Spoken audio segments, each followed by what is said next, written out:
வேற level எக்ஸ்ட்ரானரியான episode வந்திருக்குன்னே சொல்லலாம். Miss பண்ணாமல் ஃபுல்லோடையும் கேளுங்க. இந்த வீடியோ பிடிச்சிருந்துச்சுன்னா லைக் பண்ணி நம்ம சேனல் கண்டினியூ ஆதரவு வந்துட்டாங்க. சரி, நம்ம போய் பஞ்சாயத்தில் எல்லாரும் முன்னாடி காட்டிட்டு எல்லாருக்கிட்டையும் வந்து ஒப்படைச்சிடலாம் அப்படின்னு சொல்லிட்டு ஈஸ்வரியும் நம்ம சந்திராவும் போகிறாங்க.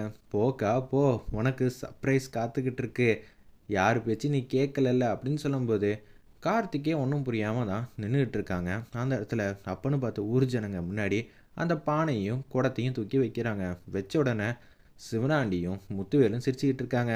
என்ன நடக்குது ஏது நடக்குதுன்னே தெரியாமல் நம்ம பெரிய கையின்னு யோசிச்சுட்டு இருக்கிற சாமுண்டீஸ்வரிக்கு மூஞ்சில் இந்த வாட்டி கரியை பூசிடலாம் அப்படின்னு யோசிச்சுட்டு இருக்காங்க சிவனாண்டியும் முத்துவேலும். சரி, எங்கள் வீட்டில் இருந்ததுனால ரொம்ப ஜாக்கிரதையாக கவனமாகவும் நாங்கள் எடுத்துகிட்டு வந்து வச்சுருக்கோம். ஆமாம்மா, நீங்கள் எவ்வளோ பெரிய ஆள் அப்படின்னு சொல்லிட்டு இருக்கிறப்ப என்னப்பா அந்த அம்மா தான் ஏமாத்துறாங்கன்னா நீங்களும் எல்லாரும் நம்பிக்கிட்டு இருக்கீங்க அப்படின்னு சொல்லும்போது இந்த காலத்தில் யாரையுமே நம்ப முடியாது. நேற்று நம்ம முன்னாடி திறந்து காட்டினாங்கல்ல அந்த துணி எல்லாத்தையும் பானையில் கட்டியிருக்கிறதெல்லாம், அதே மாதிரி இந்த வாட்டியும் அவங்க செய்யணும். அப்போ தானே பானைக்குள்ளே இருக்கிறது என்ன ஏதுன்னு தெரிய வரும் அப்படின்னு சொல்லும்போது, என்னம்மா ஒன்றெல்லாம் நான் நம்ப முடியாது, திறந்து காட்டுமா அப்படின்னு சத்தம் போடுறாங்க சிவனாண்டி முத்துவேலும். உனக்காக இல்லைடா, என் மேலே வச்சிருக்கிற நம்பிக்கைக்காகன்னு சொல்லி திறக்கிறாங்க. பார்த்தா உள்ளுக்குள்ளே ஃபுல்லாக செங்கலாக வந்து கொட்டுது. என்ன சிவனாண்டி அப்படின்னு முத்துவேல் வந்து கேட்குறாங்க. நம்ம வச்ச செங்கக்கல் செம்மையாக வந்து வேலை பார்க்குது போலையே. சித்தப்பா இது மாதிரிலாம் சிரிக்காதீங்க சித்தப்பா, மாட்டிக்க போகிறோம். நிச்சயம் மாட்டிக்கெல்லாம் வாய்ப்பே இல்லைன்னு சொல்லும்போது தூக்கி வரைப்பட்டது.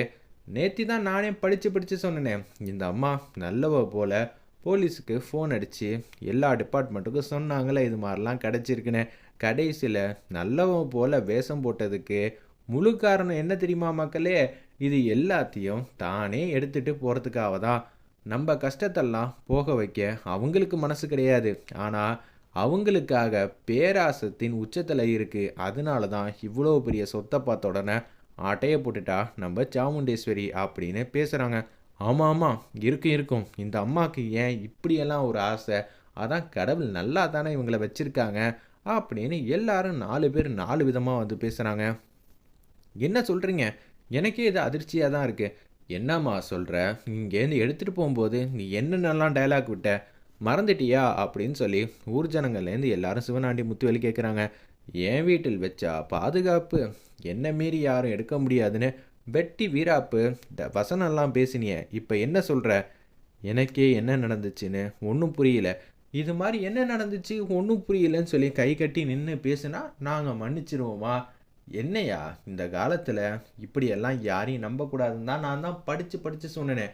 இப்போ எங்கள் எல்லாருக்கும் நீ என்ன பதில் சொல்கிற? இது எல்லாம் உன்னோட பேராசை தான் இங்கே வந்து காட்டுது. ஏய், எனக்கும் இந்த விஷயத்துக்கும் என்ன நடக்குதுன்னு தெரியல. இப்படியெல்லாம் சொல்லிட்டேன்னா நாங்கள் உன்னை நல்லவ அப்படின்னு ஏற்றுப்போமா? நீ ஒரு பயங்கரமான ஒரு திருடியா இருப்ப போல இருக்கே அப்படின்னு இதான் சாக்குன்னு ஈஸ்வரி அம்மாவை வெளுத்தெடுக்கிறாங்க.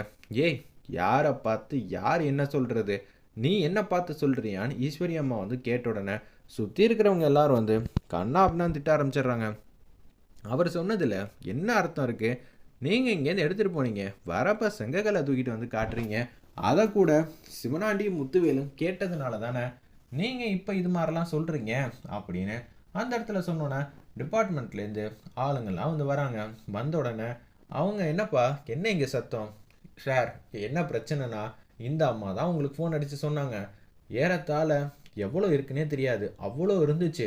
அப்படி இருக்கும்போது இப்போ அந்த அம்மா வீட்டுக்கு எடுத்துகிட்டு போயிட்டு இங்கே வந்து வச்சுருக்காங்க.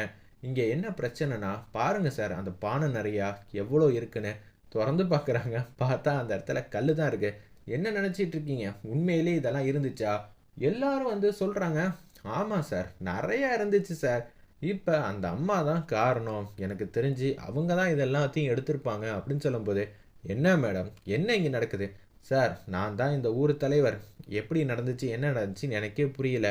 முதல்ல யாரை கேட்டு உங்கள் இல்லத்துக்கு எடுத்துகிட்டு போனீங்க அப்படின்னு சொல்லப்போதான் நம்ம சாமுண்டேஸ்வரிக்கே வந்து தெரியுது.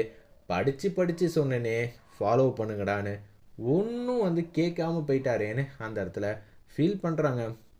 நீங்கள் பொறுப்பான ஒரு தலைவராக இருந்தால் என்ன செஞ்சுருக்கணும் அப்படின்னு கேட்குறாங்க.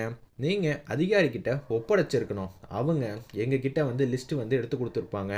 ஆனால் நீங்கள் எதுவுமே செய்யாமல் நீங்கள் எடுத்துகிட்டு போயிருக்கீங்க. அப்படி இருக்கிற சூழ்நிலையில் ஏதாவது கொஞ்சம் எடுத்திருந்தா கூட எங்களுக்கு சுத்தமாக வந்து தெரியாது. அப்படி இருக்கிற நேரத்தில் செங்கக்கல்லை வந்து காட்டுறீங்க. நிச்சயம் இந்த விசாரணையெல்லாம் எங்களால் வந்து சும்மா விட முடியாது. உங்களுக்கு 1/2 மணி நேரம் டைம், அவ்வளோதான். இப்போ நீங்கள் என்ன சொல்கிறீங்கன்னு சொன்னோன்னே இந்த தகவல் எப்படியும் வந்து அரசல் புரசலாக வந்து அங்கே இருக்கிறவங்க எல்லாரும் வந்து இவங்க தான் காரணம்னு எல்லாருமே வந்து சாமுண்டீஸ்வரியும் மாட்டி விடுற மாதிரியே பேசுகிறாங்க. ஏன்னா ஆரம்பத்தில் அவங்க எங்களுக்கெல்லாம் கஷ்டம் இருக்குது, இதெல்லாம் நமக்கு நம்ம ஊருக்கு கிடைச்ச பொக்கிஷம் நம்மளே எடுத்துடலாங்கிற மாதிரி எல்லாரும் சொன்னப்போ அதெல்லாம் முடியாதுன்னு ஈஸ்வரி அம்மா வந்து சொன்னதுனால இப்போ எல்லாருமே ஈஸ்வரி அம்மா மேலே உச்சக்கட்ட கோவத்தில் இருக்கிறதுனால, சார் முறைப்படி விசாரிங்க சார், விசாரிச்சா எங்கே இருக்குது ஏது இருக்குன்னு எல்லாமே தெரிய வரும். இப்படியெல்லாம் இவங்க செய்வாங்கன்னு நினச்சி கூட நான் பார்க்கலங்க. சிவனாண்டி முத்துவேலு ஒரு போகிற போக்கில் அப்படியே வந்து சொல்லிடுறாங்க. அந்த இடத்துல சரிங்க நாங்கள் பார்த்துக்குறோம் அப்படின்னு சொல்லும்போது சந்திரா வந்து யோசிக்கிறாங்க. என்னது சாமுண்டீஸ்வரி அழைச்சிட்டே போக மாட்டேங்கிறாங்களேன்னு சொல்லிட்டு சிவனாண்டி வந்து ஏதாவது பேசி வெறுப்பேற்று அப்போ தான் எதுவாகவும் கிடைக்கும் அப்படின்னு சொல்லும்போது அமைதியாக வந்து நீங்கள் கேட்குற கேள்விக்கு பதில் சொல்லுங்கள், இங்கேயே வந்து கேளுங்க என்ன நடந்துச்சு அப்படின்னு சொல்லும்போது ஈஸ்வரிக்காக சந்திரா வந்து பேசுகிறாங்க. என்ன சார் எங்கள் மேலே சந்தேகப்படுறீங்களா? நாங்கள் ஒரு பொது நலத்தோட நாங்கள் பத்திரமா வச்சுக்கலான்னு போனோம், பார்த்தா எங்களுக்கே ஒன்றும் புரியல அப்படின்னு கொஞ்சம் திமிரா வந்து பேசுகிறாங்க. எங்கள் அக்கா யார் தெரியுமா? எங்கள் அக்கா எவ்வளோ பெரிய வெயிட்டு தெரியுமா? எங்கள் அக்கா முன்னாடி எல்லாரும் வந்து கண்ணா பின்னான்னு வந்து பேசிகிட்டு இருக்கீங்க. உங்களுக்கெல்லாம் யார் அந்த அதிகாரத்தை கொடுத்தது?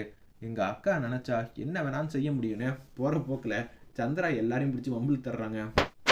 நினச்சதெல்லாம் தப்பு தாம்மா, இங்கே வச்சு கேள்வி கேட்கணும்னு நினச்சோம்ல அது ரொம்பவே தப்பு தான். நாங்கள் உங்களை அழைச்சிட்டு போகிறோம், அதுக்கப்புறம் எதுவாக இருந்தாலும் முடிவு பண்ணிக்கலாம். சார் என் தங்கச்சி பேசினதுக்காக நான் மன்னிப்பு கேட்டுக்கிறேன். இப்படியெல்லாம் நிகழ்வு நடக்குன்னு தெரியாமல் போச்சு, இது எல்லாத்துக்கும் பொறுப்பு யாருமா அப்படின்னு சொல்லும்போது நான் தான் சார் பொறுப்பு. நீங்கள் பொறுப்புன்னு சொல்லிட்டா மட்டும் போதுமா? எத்தனை கோடி ரூபா அப்படின்னு அந்த இடத்துல கண்ணா நான் வந்து கத்துறாங்க அந்த அதிகாரிங்கெல்லாம். சார் நான் தான் சார் பொறுப்பு, அதுக்கான என்ன கொடுக்கணுமோ கொடுங்க சார். என்னோட கோவத்தில் இப்படியெல்லாம் ஒரு முடிவெடுத்ததுனால தான் இப்படியெல்லாம் ஆச்சுன்னு இப்போ ஒத்துக்கிறாங்க. இப்போ ஒத்துக்கிட்டு என்ன பிரயோஜனம்னு அவங்களுக்கும் தெரியல, யாருக்கும் தெரியல. நல்ல வேலை கார்த்தி பேச்செல்லாம் கேட்கல, கேட்டிருந்தா இப்படியெல்லாம் நடந்திருக்குமா அப்படின்னு சிவனாண்டியும் முத்துவேலும் வந்து சந்தோஷமாக சிரிக்கிற மாதிரி காட்டுறாங்க.